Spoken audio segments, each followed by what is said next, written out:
folks, we're going to make a animation rig today with something kind of like this. Yours should end up being somewhat similar to mine.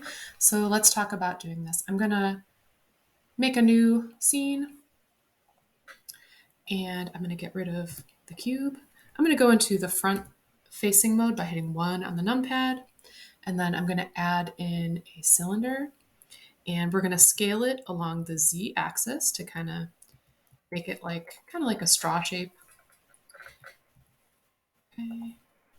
And then we're going to make some loop cuts going up and down here so that it can bend nicely. So I'm going to go into edit mode and then hit Control R and then just start rolling with my mouse wheel to roll in a bunch of these loop cuts.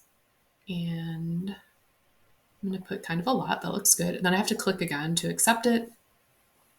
Beautiful. We're going to go into object mode up here again. And then now we're going to add in the armature. So I'm going to hit Shift A and then armature, and then just the one that says single bone. I don't see it because I need to tell Blender to make it visible to me. So over here, it looks like a person running. It's like a stick figure. Click on that one. And then under viewport display, click in front. And then now I can see this little bone here. I'm going to move it down. So we're going to start at the bottom and then extrude up. So I'm going to go G, Z to move it down the Z axis. I'm going to go into edit mode. I'm going to hit E, Z to start extruding these out. Should probably have at least like 6 or 7.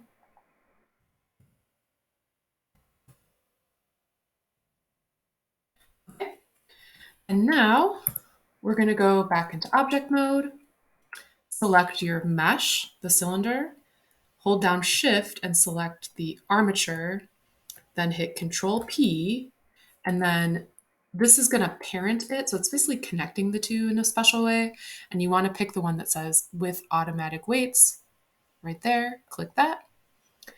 And we are ready to start animating this. So I've got my timeline down here with my armature selected. I'm going to go into pose mode. I'm going to hit A to select everything. And then I want to set a keyframe right at the beginning here that keyframes all of the positions that these are currently in. So I'm going to hit I and then choose location, rotation, and scale. And then now I'm going to pull my playhead out to frame 100 or so.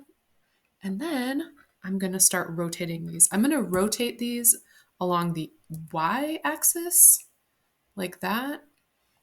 And then I want to make kind of like something that looks like a curling finger. So rotate Y, R, Y. And I'm just continuing to do that. Make kind of like a spiral shape. Okay. And now I need to select everything again, and I'm going to hit I again, location, rotation, and scale. And then voila, you've got this really cool animation. Okay, so I'm going to just let that play for a second.